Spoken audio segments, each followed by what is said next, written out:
reka mpera hagati Honorable Evode Uwizeyimana niki cyatumye amahanga haguruka turabona ibihugu bitandukanye bivuga byandika bivuga ati 23 kuba yarafashe umujyi wa Goma ntabwo ibyo ntari byo niki gituma ibihugu bindi bihaguruka bikavuga bikandika kandi 23 n'abanyekongo bahanira uburenganzira bwabo.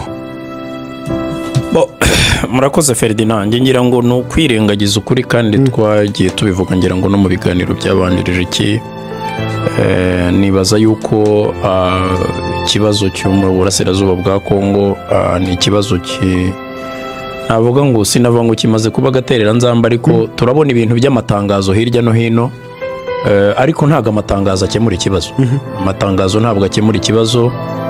Turabona leta ya Kongo yahisemo gukora akazi ko guteza ubwega no kwirirwa yirukanka amahanga ayasaba gufatira u Rwanda ibihano bo yo intambara ibananiye bo bahitamo kuvuza induru no kwirukanka ahantu hose hirya no hino bavuga ngo u Rwanda ni mu rufatira ibihano diplomasi y'induru kuko nibuka mu minsi ishize Therese Kayikwamba Minister of Foreign Affairs wabo Minister w'Ububanyi n'Amahanga yavugaga ko ngo u Rwanda ruri ngira ngo nyuma yuko Perezida Kagame atagiye Rwanda yari yamaze kuvuga ngo u Rwanda rwishyize mu kato ngo u Rwanda ngo rurizore ngo u Rwanda rurizore ruri isolated donc bavuga ko bamaze gutsinda urugamba rwa diplomasi ku icyo bashigaje ari ugutsinda n'urw'amasasu. Hanyuma rero mu bigaragara uyu munsi ngira ngo mumaze iminsi hari ibyo mubona ku mupaka w'u Rwanda twabivuze inshuro nyinshi ko kumilitariza Kongo ko guha buri munyekongo imbunda atari byo bizatuma Tshisekedi atsindiriya ntambara. Ikintu cyatuma atsindiriya gutsinda intambara nta nubwo nanavuga ngo no gutsinda intambara komute ikintu n'ukwicara n'abaturage be M23 rimwe yemera ko ari abakongomani ubundi akaba yabigaramye ni umuntu ufite akaduruvayo mu bintu avuga muri communication kuko ubundi hari icyubahiro tugomba abakuru b'ibihugu ariko iyo umuntu yigize ikigoryi nta kundi wabigenza kuko urabona ibintu atangaza uyu munsi nibyo yavuze ejo ntibisa.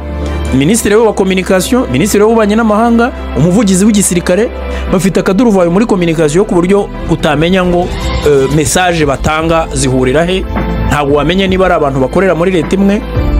Ngira ngo nyuma yaho umujyi wa Goma ufashwe ngira ngo ejo yaraye mwabonye ko yarayavuze ijambo yagejeje ku baturage b'igihugu cye ahamagarira abantu bose abihaye Imana urubyiruko abasaza abakecuru bose kwinjira igisirikare bose ngo hamagara bikorera abakinnyi umunyekongo wese ngo atange icyo afite ndetse ngo n'abakozi ba leta biziri ku mukanda batange inkunga yo gushyigikira ingabo kandi we avuga ko yizeza ko ibice byose byigaruriwe n'umutwe wa M23 byose azabisubirana ku ntambara. Ahangaha rero ndatekereza yuko ibintu arimo kuvuga muri iki gihe ni ibintu nge mbona bidatandukanye cyane n'ibyo nabonaga Habyarimana avuga muri za 93 mu mpera 94 amezi 3 yabanjirije urupfu rwe yari arimo avuga ibintu bisa na biriya bya Tshisekedi.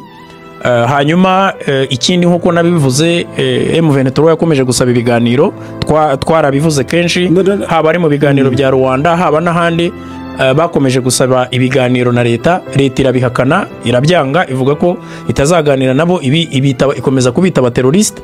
Hanyuma rero kugeza ubu ngubu mu bigaragara ngira ngo Ambasaderi Nsengimana na Honorable Fatuma nabo baraza kugira icyo babitubwiraho amateka twagiye dukurikirana ku bintu bijyanye n'ahantu habaye amakimbirane no mu buryo bwo kuyakemura iteka ikintu cyitwa rapport de force ni ukuvuga ngo nicyo cyagiye kiyobora ibintu kuvuga ngo turaganira kubera yuko mbona nintaganira hari icyo natakaza cyangwa nabitakaza byose cyangwa se mu kimwe aho mfite inyungu no kujya mu biganiro cyangwa aho mfite inyungu no guhangana.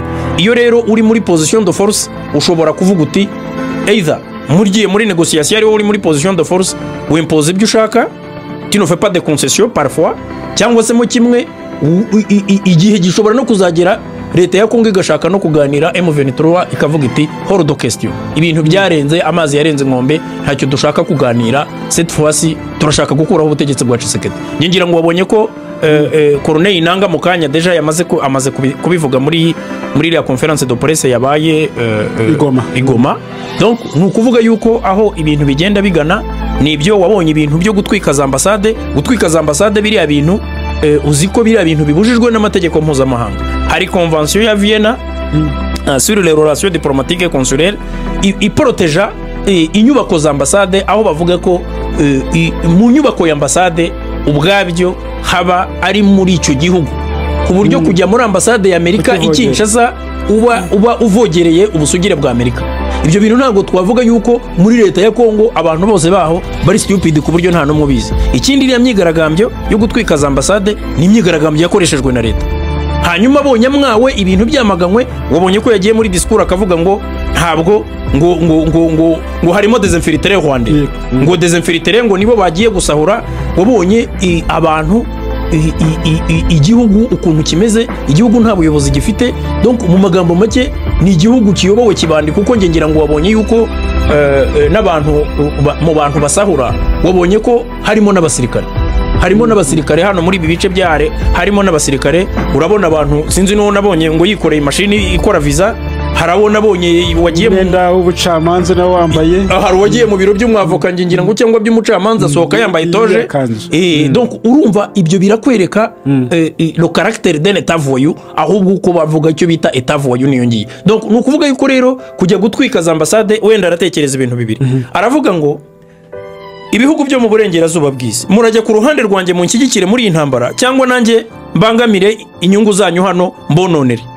Ariko we icyo expectinga gishobora kutabacyo, bashobora kubona ko ari umuntu warenze haniro, bakavuga bati uyu muntu ahubwo akwiye kuvanwa ku butegetsi. Nabyo birashoboka. Donc ariko ikigaragara we aribwira yuko biriya bintu ni uburyo bwa terorisme bwo guteroriza bariya bihugu kugira ngo bimushyigikire. Kuko aravuga ati gutanga amatangazo ubwabyo ntibihagije, nihagira igikorwa. Icyo basaba ni igiki? Barasaba ngo des sanctions ciblées ku bayobozi b'u Rwanda, kubabuza kuvoyaja, ngo gufatira imitungo yabo. Ibyo Therese Kayikwamba yarabivuze i New York. So ngira ngo rero naho ngaho tugeze, turimo turareba igihugu kiyobowe n'umuntu umeze nk'umuntu utazi koga bajugunya ahantu mu kiyaga, akaba kubita amaguru n'amaboko hose ashakisha uko yakwirwanaho, kuko Tshisekedi nawe icyo gukora ubu nta cyiza.